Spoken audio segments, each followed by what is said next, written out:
of God. This is Rashana B back. We're on my way up movement, and I'm back with an awesome word. So, people of God, I got a real big heart towards the homeless, right? And I had the privilege of talking to a young man recently who's homeless. And I was pumping my gas, and of course, he came over. He started talking to me, and I started engaging him in conversation. I don't believe in disrespecting them. I still address them if they're older than me as ma'am and sir, you know. And like I said, I just have a heart towards them because I understand that nobody as a child dreamed to grow up and be a person that eats out of garbage cans and dress in holy clothes and are treated with disrespect and just live a very, very, just undignified life. Nobody says that as a child if that's what they want to grow up and be. And I understand that life happens and that some things, you know, break people. It may be things in your life that you were able to get past and move on and still thrive. And for them, it broke them, it changed them, and they were never able to recover. I understand that that can happen to anybody. I humbly submit that. And so I was talking to this young man and I asked him, I said, I'm just curious, no judgment. How did you end up here? And this young man ended up telling me that his mother was a professor. He told me about how he was really exceptionally smart in school, how this boy was an honor roll student, and how, he had dreams of doing certain things and certain projects that he was working on. And, he never really got into how he ended up where he was because then his mind clicked and that was when I knew that he had some sort of mental disorder. He started talking about things that were off the wall that didn't make sense. And I also knew by talking to him that he had a drug addiction. And so when I got in the car, my heart was heavy. I felt the need to pray for this guy. And so I drove off just praying and just thinking about him because it really, really touched me that, this was a young man that I knew in my spirit was meant to be great. And I knew so not only because I had had a conversation with him and realized that this man was highly intelligent, almost brilliant, if you will, but because why would the enemy just put so much energy, put so much work in at oppressing this guy? This guy is not only suffering from abject poverty, but this man is also suffering with insanity, some sort of psychological disorder. Not only that, on top of that, this man has a drug addiction. Imagine that. The enemy was ensuring that this man never, ever, ever rose in life, that he would never rise, that he would never thrive, that he would never learn who he was. And it's crazy because that goes to say or goes to show that the enemy knew who this young man was, even though this young man didn't know who he was and that the enemy saw his star. Just as the Magi, when Jesus was born, saw Jesus' star, they saw that he was there, that he had been born, that he was on earth, that he was in a manger, that he was in a barn. They knew exactly where he was because they saw the star. And just as they saw the star, if human beings saw the star and knew that he was there, surely you know that the enemy knew and saw Jesus' star. This would explain why King Herod would go on a rampage and kill all the little boys under the age of 2 because they knew that Jesus was there because his star shines so bright. And it made me know that this young man at once upon a time had a star so bright. He was shining so much that the enemy attacked him and broke him and riddled him with poverty, with shame, with disgrace, with defeat, with insanity, with psychological disorders and drug addiction. And it made me praise God more so for myself because that could have been me.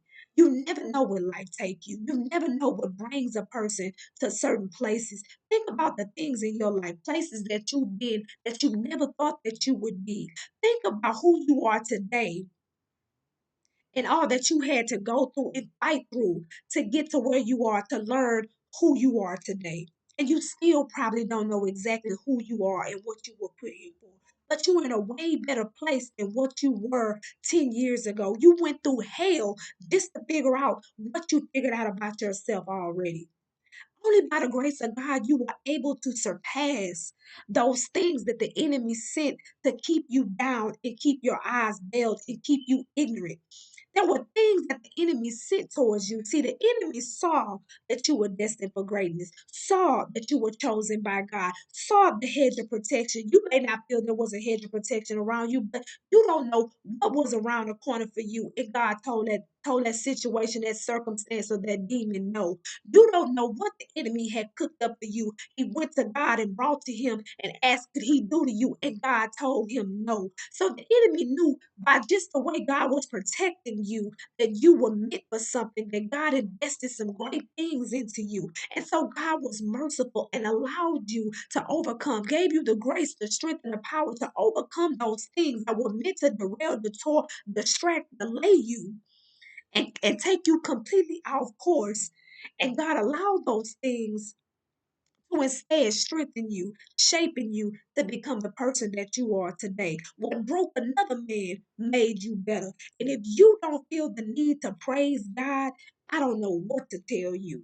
Okay, you are officially a certified and great. If you have survived different things in your life and you have lived to tell the story, your faith has been strengthened because of these things. Your resolve, your purpose, your resilience, I mean, your confidence. You came out of these things better than what you were when you went in. You need to be praising God. You need to be thanking God because there's some people that did not make it. They could not overcome the attacks that the enemy sent. Some of you have been attacked with depression. Some of you have been attacked with suicide, thoughts of suicide. Some of you have been attacked with illnesses. Some of you have been attacked with being bipolar. Some of you have suffered financial lack. Some of you have been homeless, and yet and still you overcame. You are overcoming. But that young man didn't make it past those things. He is in complete bondage.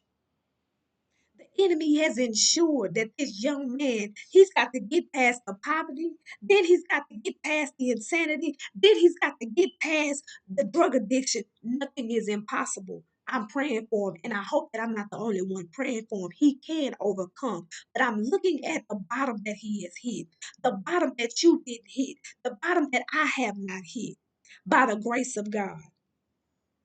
The enemy does not come for a broke man. We cry about our trials, and I understand it. I do too. I'm not saying that I'm not above feeling pain and feeling, weakness and sadness when I'm under attack. I would be lying if I said that. But this is where I understand that I'm maturing because now I'm learning to thank God for my trials because my trials actually show me, you know, how much of a threat I am to the enemy. My trials make me stronger. My trials make me better. My trials draw me closer to God. My trials make me appreciate my life. My trials make me more grateful for who I am and the things that I've survived and overcame. My trials make me be grateful for the small things. God, the enemy does not want you to know who you are, and don't get me wrong, you know, God allows these trials for a reason. And of course, you have to know if you are a child of God that they're always for the good. If you think about the things that you went through and survived, then you know that they were for the good. You actually are grateful that they happened. I know there are things in my life I'm now grateful for. Now, at the time, you couldn't pay me to say I was grateful, but now I understand why I went through those things. But the enemy is sending these attacks at you because you're powerful, because he's threatening you. He's threatened by you. He's bringing a knife, a gun. He's bringing seven other demons to completely destroy you. This you, lone you, because guess what? He see the angels around you. He see the protection around you, the hedge around you. He's went to God about you, and God has let him know he don't play about you. No, you can't do that. No, you can't touch her life. No, you can't take her life. No, you can't strike her with cancer. No, you cannot kill her children. No, you cannot take her job. No, you cannot wreck her car. God is telling him no. He understands. He sees your star. People of God, I hope that this video encourages you to just take a praise break and thank God for all the things that He's brought you through, for who you have grown to learn who you are, who you have grown to be.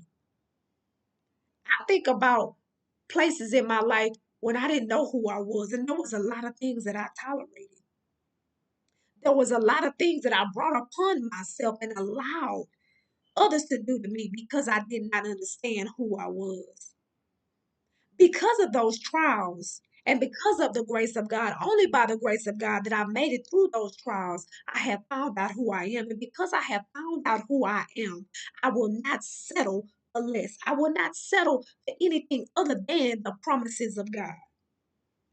I will not settle for anything less than what God has told me about myself and what He has promised me when it comes to me and my life and my legacy and generations to come. I will not settle for less. So it has given me also a confidence. It has strengthened my faith. Okay. It has given me even more of a determination to continue to overcome, to not lay down, to not give up. It's easy to do that. It's easy to stop fighting. It's easy to just lay down and just say, you know what? I'm just going to go ahead and succumb to these attacks. I'm just going to go ahead and succumb to the depression. I'm just going to go ahead and succumb to the poverty or to the lack. I'm just going to go ahead and succumb to the dysfunction. I'm going to go ahead and succumb to the abusive relationship. It's easy to do all of that. But when you know who you are, or you are beginning to learn who you are in God, you will not succumb. You will not settle. You will overcome. You will be determined. You will be stubborn about overcoming and seeing things on the other side. So, people of God, I hope that this video blesses you. Please like, subscribe, share, comment, tell me what you all think about my content, and I'll be back with another word.